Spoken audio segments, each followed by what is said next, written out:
Otopsi dilakukan atas permintaan keluarga yang menduga ada kejanggalan pada kematian Juliansah. Saat proses otopsi, keluarga Juliansah didampingi oleh LBH Advokasi Muda Indonesia Sulawesi Tenggara. Otopsi dilakukan untuk memperkuat laporan keluarga sejak setahun lalu yang menduga Juliansah meninggal bukan akibat kecelakaan, namun diduga dibunuh.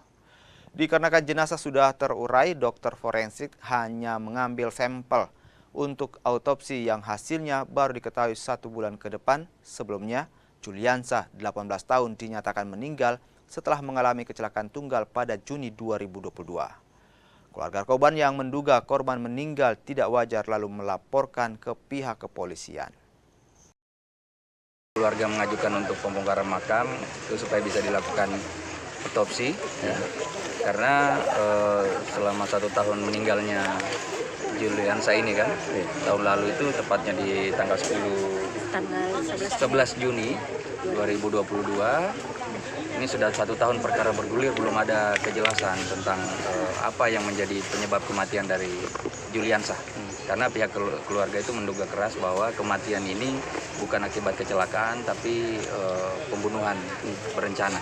Ada bukti dasar, Pak, kenapa dikatakan pembunuhan? Iya, jadi bukti-bukti yang kami dapat khususnya terkait dengan luka-luka, ya, luka-luka yang ditemukan pada saat kematian, ya, pada saat di rumah sakit, kemudian pada saat dimandikan, ya, ada beberapa luka yang menurut kami itu tidak masuk akal kalau itu adalah luka akibat kecelakaan. Lancar ya semuanya, puji Tuhan, alhamdulillah. Meski sudah membusuk, hasilnya nanti saya serahkan ke penyidik. Gambaran sampelnya mungkin bagaimana? Ya, sampel akan dikirim ke Makassar. Oh, ya. Kapan? Secepatnya saya kirim, menunggu hasil saja. Oh, ya, siap. Nanti semuanya pokoknya ke penyidik hasilnya. Oh, ya, siap. Untuk hasilnya berapa hari tadi, Dok? Oh, untuk hasil ya? Hasil... Saya kirim dulu 1-2 hari, hasilnya mungkin karena pulang jadi agak lama.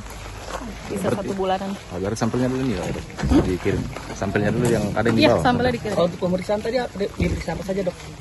Pemeriksaan karena sudah proses pembusukan, sudah terurai. Jadi sampelnya saya kirim berupa tulang. Oh, ya, siap. Ya.